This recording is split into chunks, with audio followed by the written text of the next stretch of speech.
CBSE board ನೀವು SLC ಆಗಿರ್ಬೋದು PU ಆಗಿರ್ಬೋದು ರಿವ್ಯಾಲ್ಯೂಷನ್ಗೆ ಹಾಕಬೇಕು, ಇಲ್ಲಾಂದರೆ ಫೋಟೋ ಕಾಪಿ ತೊಗೋಬೇಕು ನಿಮ್ಮ ಆನ್ಸರ್ ಶೀಟ್ದು ಅಂದರೆ ಯಾವ ರೀತಿ ಅಪ್ಲಿಕೇಶನ್ ಹಾಕೋದು ಅಂತ ನೋಡ್ತಾ ಇರ್ಬೋದಲ್ಲ. ಇಲ್ಲಿ CBSE ಬೋರ್ಡ್ ಅಂತ ಹಾಕ್ಬಿಟ್ಟು ನಿಮ್ಮ ಗೂಗಲಲ್ಲಿ ಸರ್ಚ್ ಮಾಡಿದ್ರೆ ಲಿಂಕ್ ಓಪನ್ ಆಗುತ್ತೆ. ಆ ಲಿಂಕ್ ಮೇಲೆ ಕ್ಲಿಕ್ ಮಾಡಿದ್ರೆ ವೆಬ್ಸೈಟ್ ಓಪನ್ ಆಗುತ್ತೆ. ಈ ವೆಬ್ಸೈಟಲ್ಲಿ ಚೆಕ್ ಮಾಡ್ತಾ ಇರ್ಬೋದು. ಇಲ್ಲಿ 12th ಇಲ್ಲ 10th ಅಂತ ಅಂದ್ಬಿಟ್ಟು ಆನ್ಸರ್ ಬುಕ್ ಅಂತ ಇದೆ. ಆನ್ಸರ್ ಬುಕ್ ಮೇಲೆ ಕ್ಲಿಕ್ ಮಾಡಿದ್ರೆ ನಿಮಗೆ ನೆಕ್ಸ್ಟ್ ಪೇಜ್ ಓಪನ್ ಆಗುತ್ತೆ. ಇಲ್ಲಿ ಸೆಲೆಕ್ಟ್ನ ಮಾಡ್ಕೋಬೇಕಾಗುತ್ತೆ 10th ಸ್ಟ್ಯಾಂಡರ್ಡ್ ಇಲ್ಲ 12th ಅಂತ ಅಂದ್ಬಿಟ್ಟು. 10th ನಾನು ಅಪ್ಲೈ ಮಾಡ್ತಾ ಇದ್ದೀನಿ. 10th ಮೇಲೆ ಕ್ಲಿಕ್ ಮಾಡ್ತಾ ಇದ್ದೀನಿ. ಹಾಕ್ಬಿಟ್ಟು ಆದ್ಮೇಲೆ ನೋಡ್ತಾ ಇರ್ಬೋದು application for photo copy answer book ಅಂತ ಇದೆ. ಇಲ್ಲಿ ನಿಮ್ಮ ರೋಲ್ ನಂಬರ್ನ ಎಂಟ್ರಿ ಮಾಡಬೇಕಾಗುತ್ತೆ. ರೋಲ್ ನಂಬರ್ನ ಎಂಟರ್ ಮಾಡಾದ್ಮೇಲೆ 5 ಡಿಜಿಟ್ ಸ್ಕೂಲ್ ನಂಬರ್ ಇದೆ. ಸ್ಕೂಲ್ ನಂಬರ್ನ ಎಂಟರ್ ಮಾಡಬೇಕಾಗುತ್ತೆ. ಮತ್ತೆ ಸೆಂಟರ್ ನಂಬರ್ನ ಕೇಳ್ತಾ ಇದೆ. ಎಂಟರ್ ಇವಾಗ ಸೆಂಟರ್ ನಂಬರ್ ಅಂತ. ಅದಾದ್ಮೇಲೆ ಅಡ್ಮಿಟ್ ID ಕಾರ್ಡ್ ನಂಬರ್ ಕೇಳ್ತಾ ಇದೆ. ಅಡ್ಮಿಟ್ ID ಕಾರ್ಡ್ ನಂಬರ್ನ ಹಾಕ್ಬೇಕಾದ್ರೆ ಇಷ್ಟು ಡೀಟೇಲು ನಿಮ್ಮ ಆಲ್ ಟಿಕೆಟ್ ಏನಿರುತ್ತಲ್ಲ, ನೀವು ಎಕ್ಸಾಮ್ ಬರೆಯೋದಕ್ಕೆ ತೊಗೊಂಡು ಹೋಗ್ಬೇಕಾದ್ರೆ ಆಲ್ ಟಿಕೆಟ್ ಅಡ್ಮಿಟ್ ಕಾರ್ಡ್ ಏನು ಕೊಟ್ಟಿರ್ತಾರೆ ಆ ಅಡ್ಮಿಟ್ ಕಾರ್ಡಲ್ಲಿ ಈ ಪ್ರತಿಯೊಂದು ಕೂಡ ಇರುತ್ತೆ. ಅದು ನೋಡ್ಕೊಂಡು ಫಿಲ್ ಮಾಡಬೇಕಾಗುತ್ತೆ. ಫಿಲ್ ಮಾಡಿ ಪ್ರೊಸೀಡ್ ಅಂತ ಕೊಟ್ಟಿದ ತಕ್ಷಣ ನೆಕ್ಸ್ಟ್ ಪೇಜ್ಗೆ ಹೋಗುತ್ತೆ.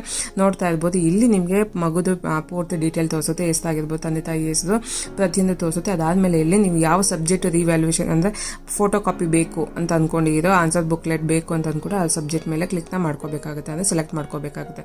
ಸೆಲೆಕ್ಟ್ ಆದಮೇಲೆ ಪೂರ್ತಿ ಕೆಳಗಡೆ ಬಂದರೆ ಇಲ್ಲಿ ನೋಡ್ತಾ ಇರ್ಬೋದು ನಿಮ್ಮ ಅಡ್ರೆಸ್ ಕೇಳ್ತದೆ. ಅಡ್ರೆಸ್ನ ಪಿನ್ ಕೋಡ್ ಸಮೇತ ನೀವು ಇಲ್ಲಿ ಅಡ್ರೆಸ್ನ ಮೆನ್ಷನ್ ಮಾಡಬೇಕಾಗುತ್ತೆ. ನಿಮ್ಮ ಏರಿಯಾ ಎಲ್ಲ ಡೀಟೇಲ್ಸ್ ಹಾಕಾದ್ಮೇಲೆ ಯಾವ ಸ್ಟೇಟು ಮತ್ತು ಯಾವ ಡಿಸ್ಟ್ರಿಕ್ಟು ಮತ್ತು ಪಿನ್ ಕೋಡ್ ಹಾಕಿ ನಿಮ್ಮ ಮೊಬೈಲ್ ನಂಬರ್ ಇಮೇಲ್ ID ಕೇಳ್ತದೆ, ಅದನ್ನ ಹಾಕಬೇಕಾಗುತ್ತೆ. ಹಾಕ್ಬಿಟ್ಟು ಸಬ್ಮಿಟ್ ಅಪ್ಲಿಕೇಶನ್ ಅಂತ ಇದೆಯಲ್ಲ, ಸಬ್ಮಿಟ್ ಅಪ್ಲಿಕೇಶನ್ ಮೇಲೆ ಕ್ಲಿಕ್ನ ಮಾಡಬೇಕಾಗುತ್ತೆ. ಕ್ಲಿಕ್ ಆಗಿದ ತಕ್ಷಣ ನಿಮಗೆ ನೆಕ್ಸ್ಟ್ ನೋಡ್ಬೋದು ಪ್ರಿವ್ಯೂ ತೋರಿಸ್ತಾ ಇದೆ. ಪ್ರಿವ್ಯೂ 1 ಕನ್ಫರ್ಮೇಷನ್ ಅಂತ ಕೇಳ್ತದೆ. ಇಲ್ಲಿ ಯಾವ ಕ್ಲಾಸು ಮತ್ತು ರೋಲ್ ನಂಬರು ಮತ್ತು ನೇಮ್ ತೋರಿಸುತ್ತೆ. ಮೇಲ್ಗಡೆ ಕೆಳಗಡೆ ಬಂದರೆ ಸೆಲೆಕ್ಟೆಡ್ ಸಬ್ಜೆಕ್ಟ್ ತೋರಿಸ್ತಾ ಇದೆ. ಅದಾದಮೇಲೆ ನಿಮಗೆ ನಿಮ್ಮ ಎಷ್ಟು ನಿಮ್ಮ ಅಡ್ರೆಸ್ಸು ಮತ್ತು ಫೋನ್ ನಂಬರ್ ಇಮೇಲ್ ID ತೋರಿಸ್ತಾ ಇದೆ. ಅದಾದಮೇಲೆ ಕೆಳಗಡೆ ಚೆಕ್ ಬಾಕ್ಸ್ ಎರಡಿದೆ, ಆ ಓದ್ಕೊಂಡು ನೀವು ಚೆಕ್ ಬಾಕ್ಸ್ ಮೇಲೆ ಎರಡು ಮೇಲೆ ಕ್ಲಿಕ್ ಮಾಡಬೇಕಾಗುತ್ತೆ. ಕ್ಲಿಕ್ ಆದಮೇಲೆ ನೆಕ್ಸ್ಟ್ ಕೆಳಗಡೆ ಬಂದರೆ ಕನ್ಫರ್ಮ್ ಅಂತ ಇದೆಯಲ್ಲ, ಕನ್ಫರ್ಮ್ ಸಬ್ಮಿಷನ್ ಅಂತ ಅದ್ರ ಮೇಲೆ ಕ್ಲಿಕ್ ಮಾಡಿದ ತಕ್ಷಣ ನಿಮ್ಮ ಅಪ್ಲಿಕೇಶನ್ ನಂಬರ್ ಜನರೇಟ್ ಆಗಿದೆ. ನೋಡೋದಲ್ಲ, ಇದರ ಅಪ್ಲಿಕೇಶನ್ ನಂಬರ್ ಜನರೇಟ್ ಆಗಿದೆ. ಈ ನಂಬರ್ ಇಟ್ಕೊಂಡು ನೆಕ್ಸ್ಟ್ ಪ್ರೊಸೆಸ್ ಮಾಡಬೇಕಾಗುತ್ತೆ. ಇದೊಂದು ಫೋಟೋನ ತೆಗೆದಿಟ್ಕೋಬೇಕು. ಅದಾದಮೇಲೆ ಕ್ಲಿಕ್ ಹಿಯರ್ ಟು ಅಂತ ಪೇಮೆಂಟ್ ಇದೆಯಲ್ಲ, ಅದ್ರ ಮೇಲೆ ಕ್ಲಿಕ್ ಮಾಡಿದ್ರೆ ನೆಕ್ಸ್ಟ್ ಪೇಮೆಂಟಿಗೆ ಬರುತ್ತೆ. ಇಲ್ಲಿ ನೋಡ್ತಾ ಇರೋದಲ್ಲ, ಇಲ್ಲಿ ಅಪ್ಲಿಕೇಶನ್ ನಂಬರ್ ಏನು ಅಲ್ಲಿ ಇತ್ತಲ್ಲ ಆ ನೋಟ್ ನಂಬರ್ನ ಇಲ್ಲಿ ಹಾಕೊಬೇಕಾಗುತ್ತೆ. ಅಪ್ಲಿಕೇಶನ್ ನಂಬರ್ ಹಾಕ್ಕೊಂಡು ರೋಲ್ ನಂಬರ್ನ ಹಾಕ್ಕೊಂಡು ಪ್ರೊಸೀಡ್ ಮೇಲೆ ಕ್ಲಿಕ್ ಮಾಡಬೇಕಾಗತ್ತೆ.